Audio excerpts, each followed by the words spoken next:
Na visão do mercado, a gente enxerga claramente que o Brasil tem jeito, mas as coisas precisam mudar, né? E por um lado, a gente não vê o governo atualmente demonstrando ambições de tomar medidas que seriam consideradas, eu acho, um pouco mais cautelosas do ponto de vista fiscal, né? Até na resposta do Delab eu coloquei na tela aqui 3 medidas que foram anunciadas aí, e pretensões, né? Medidas / pretensões ao longo dos últimos tempos, que são a gratuidade da energia, começando já a valer para 60 milhões de brasileiros, o Lula lançando o programa Gás do Povo para fornecer botijão gratuito a mais de 15 milhões de famílias, e agora uma nova, né, de olho nas eleições, o Lula está querendo zerar a tarifa gratuita de ônibus. Se a gente está falando que o problema do Brasil é o fiscal, a gente está falando que o problema é a falta de capacidade de honrar, né, com seus compromissos financeiros. E cada vez mais os benefícios são apresentados. Eu queria ouvir de você a sua percepção a respeito do momento atual, do ponto de vista político, e se realmente o que o mercado tem acreditado, né, que é necessário uma mudança para que o Brasil retorne à normalidade e naturalmente os ativos andem, ou se dá para esperar algo diferente de um eventual governo de esquerda, seja Lula ou algum indicado por ele, de repente vencendo ali em 2027, tomando as medidas que não foram tomadas ali nesse primeiro mandato. Qual que é a sua visão a respeito disso? Muito boa noite. Boa noite, Stetter, Zé. Perdão. Daniel, tudo bom? Obrigado aí pelo convite. Desculpa. Fiquei aqui esperando, engasguei bem na hora de começar, né? Te daria uma água aqui, mas tá meio longe. Eu sequei a minha antes aqui, mas tudo bem. Obrigado aí pelo convite, prazer estar aqui com vocês. Tava acompanhando aqui, sempre uma aula ouvi-los aí.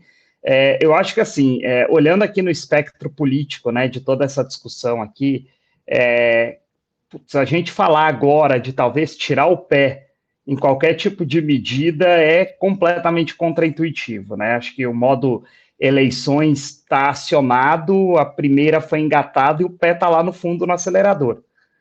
Acho que isso é inegável, é do momento. Vou até tirar um pouco a pecha aqui do governo de direita ou de esquerda, eu vou colocar o momento, tá?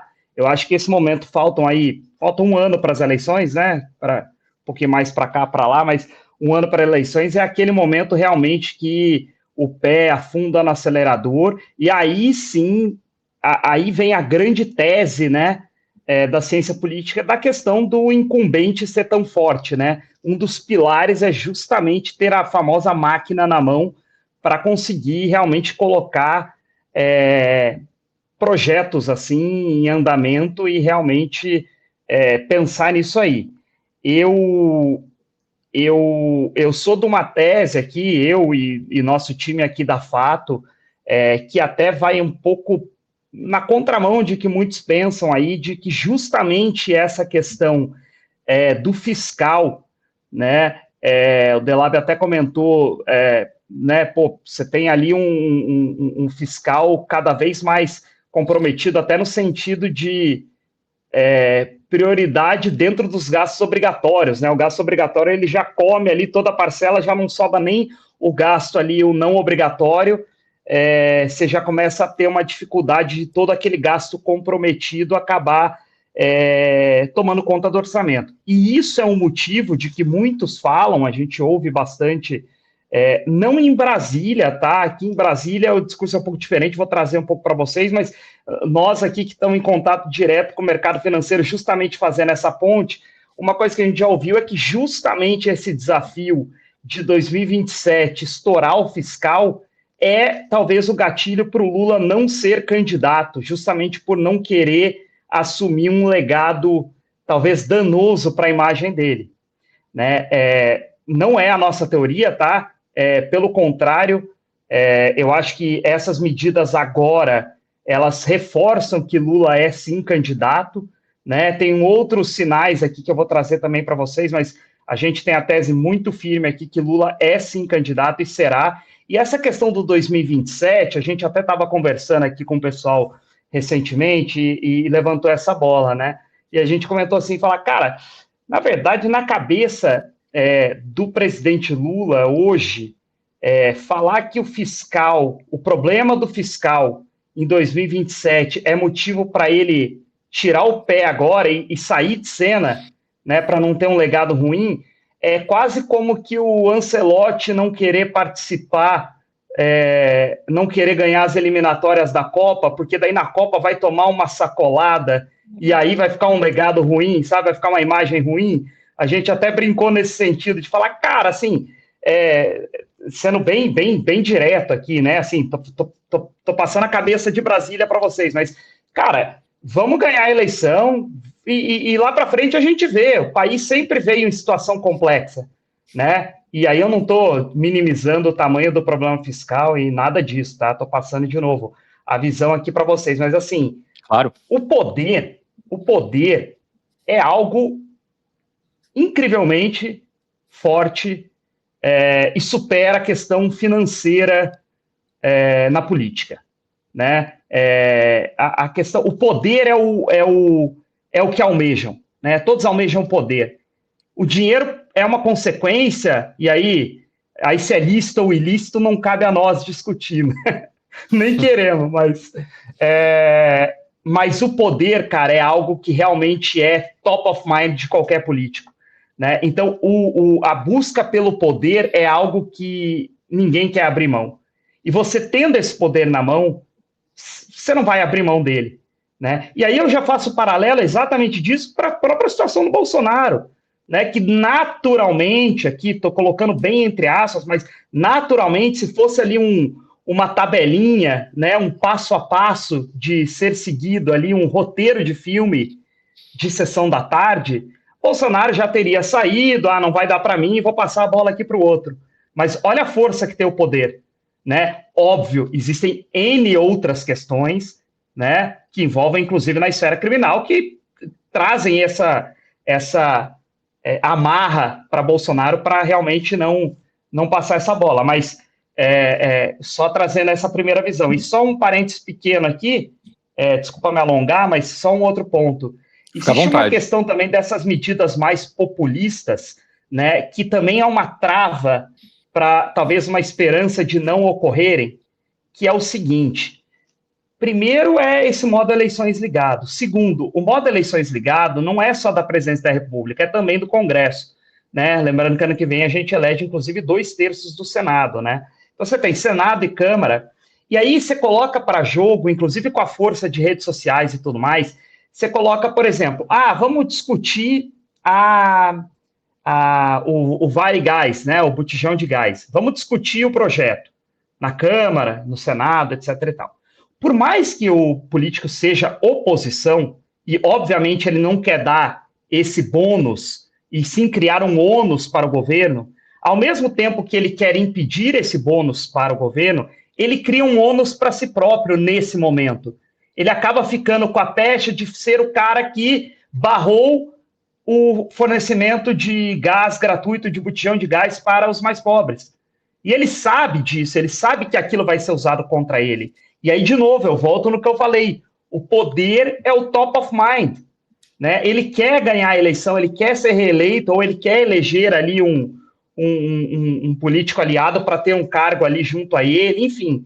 Então, você tem uma escolha de Sofia ali. Até no meu Instagram, na semana passada, eu comentei disso aí, que a própria questão do IR, né? A isenção do IR, que existe ali uma negociação, talvez uma balança com a anistia, é muito danoso para quem está tentando jogar esses pesos e contrapesos, justamente por ser uma questão extremamente popular.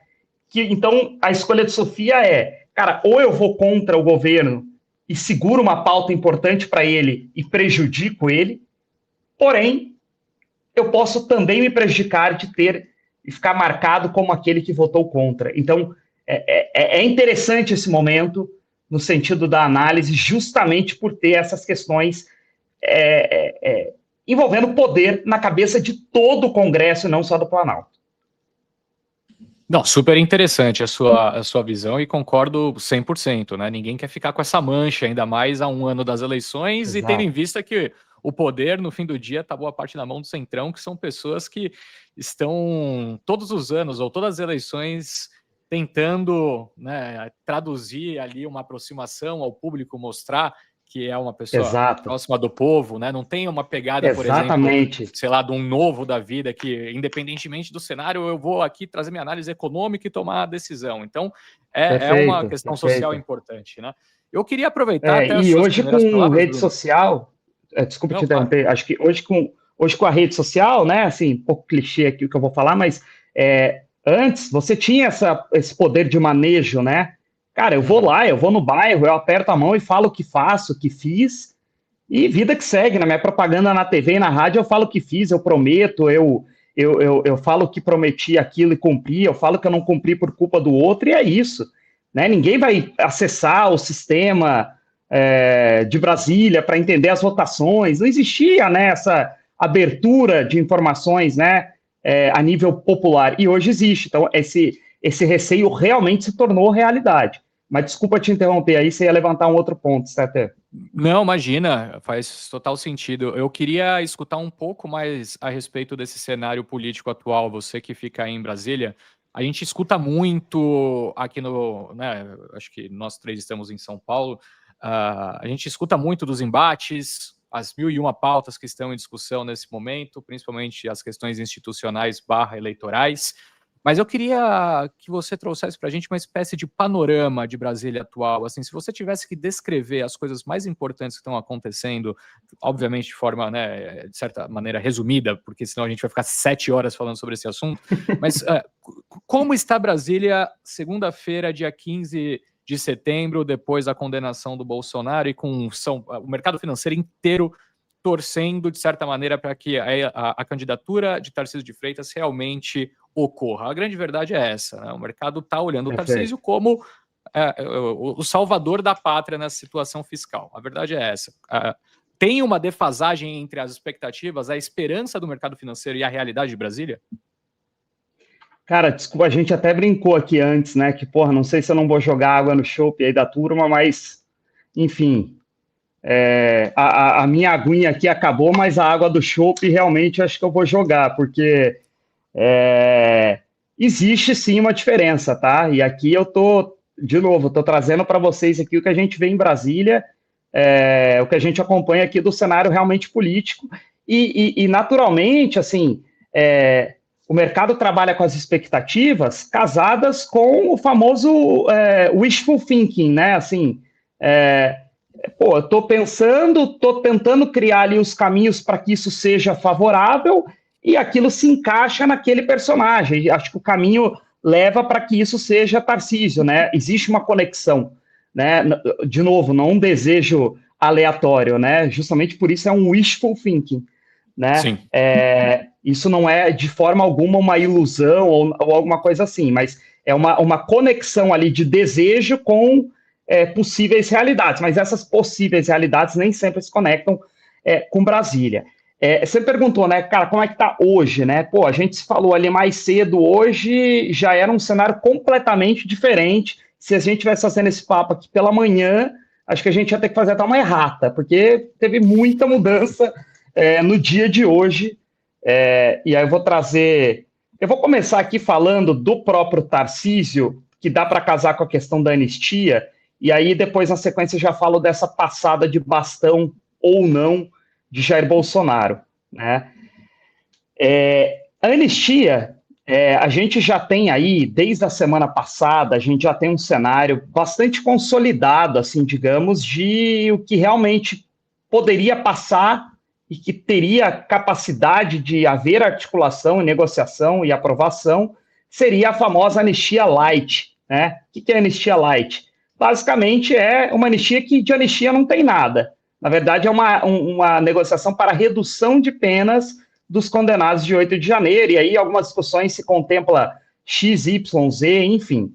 Mas o caminho estava direcionado para isso. Mais do que isso, Davi Alcolumbre foi vocal em dizer lá atrás que não ia ficar pautando anistia ampla e geral e restrita, né? Ele já colocou um breque ali nessa questão. A Câmara já aproveitou, talvez até uma fragilidade de Hugo Mota para cair em cima. né? O Hugo Motta, nesse momento, é aquele lateral ali que tá meio nervoso, já errou uma bola, já fez um gol contra, e aí a turma vai cruzar a bola ali em cima, naquela lateral dele. Ele tá ali. A turma já viu que teve uma fragilidade, está caindo para cima. E o Hugo Motta precisa articular, precisa manter ali o seu status de presidente da Câmara e tem, de alguma forma, tentado usar a anistia, que é uma pauta muito vocal dentro da Câmara para os dois lados, para ser realmente aquele elemento. Mas, se aprovada a anistia fosse ampla, geral e restrita na Câmara, o Senado já ia ter um freio ali bastante evidente. Mesmo se fosse aprovada, já não teria a sanção presidencial, né? E aí podia judicializar, e aí o STF consideraria inconstitucional. Então, assim, já não havia muito esse avanço. Por outro lado, havia uma negociação para essa anistia mais light, né? Inclusive, aí eu vou trazer o elemento Tarcísio aqui, que foi alguém que foi para Brasília, que articulou, que negociou ali antes do julgamento, esteve presente, foi a primeira sinalização dele mais flertando com o núcleo bolsonarista e o núcleo Bolsonaros, né, com a própria família ali, foi realmente flertando. Na sequência, depois a gente viu as falas de 7 de setembro, então, movimentos mais realmente à direita, saindo um pouco daquela questão de centro-direita. Hoje, né, Tarcísio, assim, até ontem, a expectativa era Tarcísio em campo, a partir de hoje, negociando a anistia, ponto. Né? Essa era a visão e essa era a expectativa até, enfim, governo, oposição, todo mundo. Acontece que Tarcísio cancelou a ida para Brasília, né? Essa expectativa dele ir aumentou, inclusive, depois do voto do ministro Fux, que para a ala de Bolsonaro, a ala bolsonarista e o próprio Tarcísio, apesar do voto juridicamente não ter tido impacto, os elementos que foram falados, foram utilizados, foram realmente muito fortes para o discurso da oposição, né? E esse discurso da anistia ampla e restrita ganhou mais força nesse núcleo. Por quê? Usando as próprias falas do ministro Fux. Então a gente esperava realmente Tarcísio em campo hoje, era a expectativa de todos. Tarcísio cancelou a ida, né?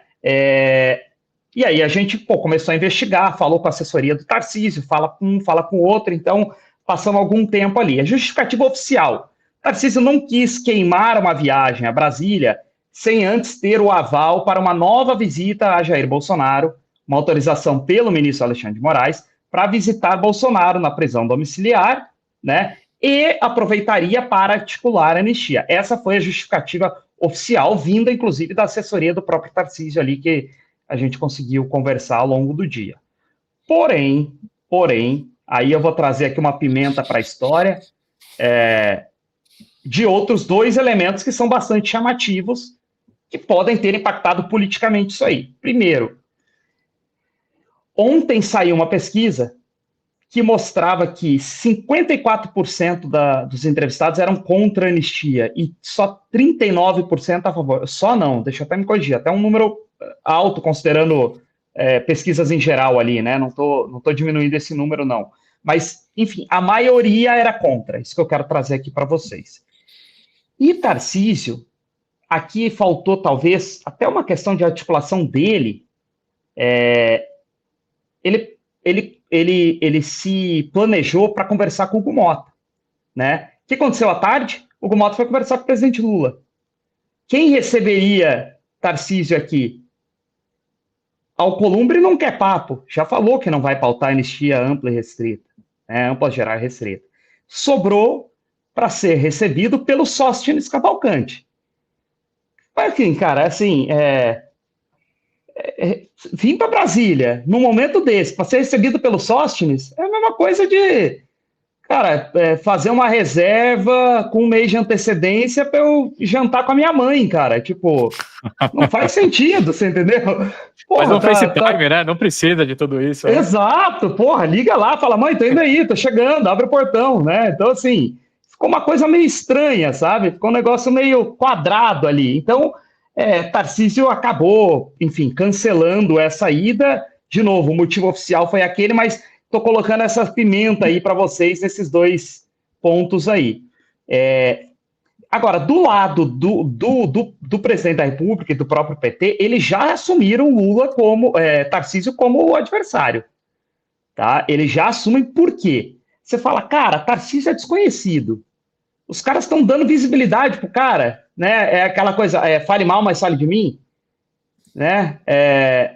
Tá mais ou menos essa linha? Cara, sim e não, né? Porque o que é a intenção? Até então, o governo, o PT, o próprio presidente Lula, tinha uma coisa para bater, para começar a bater, que era o quê? Bolsonaro, condenado, inelegível, 99,9% de certeza que não vai ser candidato. Bolsonarismo, tudo bem, é um movimento e tal, mas é abstrato você bater nisso, né? Agora, a partir do momento que você tem um elemento, que você tem ali personificado realmente quem vai ser o seu adversário, os ataques começam a ser direcionados. Quando o governo sentiu que Tarcísio tem uma probabilidade mais alta, que vem crescendo para ser essa figura, o governo imediatamente assumiu essa posição de atacá-lo diretamente. Por quê? Aumenta-se a exposição, né? Ele se torna mais conhecido, sim, mas o que é a intenção do atual governo? É justamente a primeira impressão é a que fica, né? Exatamente. Muita gente não conhece. Vou expô-lo, mas já vou expô-lo como vilão, né? Então a intenção é essa. E quanto mais tempo de exposição você tem, principalmente sendo o incumbente, mesmo que não no cargo de presidente, mas sendo o governador da República, o teu teto de vidro fica maior, né? Então, se aumenta esse teto de vidro, você fica mais exposto e chama mais o holofote ali para cima dele. E aí ele vai usar, naturalmente, a questão do bonezinho Make America Great Again, ele vai usar a questão das ações policiais em Santos, em Paraisópolis. Hoje, saiu, que a gente até conversou antes, né, Esteté? A questão do Tarcísio é quem apoia os BBB, que é o Banco Bets Bilionários, né? Tarcísio, vão falar da privatização da Sabesp, trazer N elementos a respeito disso, né? Vão trazer a questão das isenções fiscais, e aí vão trazer aquele elemento de ser inimigo do povo, porque as isenções fiscais são maiores do que benefícios, etc. e tal, e resgata um pouco daquela questão que a gente já via trazendo lá atrás, que é a marca que o governo criou. O governo até então não tinha marca nenhuma. Quando surge a questão do IOF e toda aquela discussão, o governo automaticamente criou uma marca, né? Que marca é essa? Justamente a marca de nós contra eles. Essa marca de nós contra eles é justamente aquilo que o governo assumiu como sua marca para combater o Congresso, enfim, criar realmente aquela marca sua, uma vez que programas sociais, etc., já são coisas que estão implícitas ali ao governo, ou seja, já parte aquela coisa de não fez mais que obrigação, sabe? Então o governo precisava criar, aproveitou essa pauta e criou. Então o governo vai usar sim essa pauta do nós contra eles. Então, um pouco da visão geral aqui para vocês sobre esse cenário de anistia e o envolvimento de Tarcísio.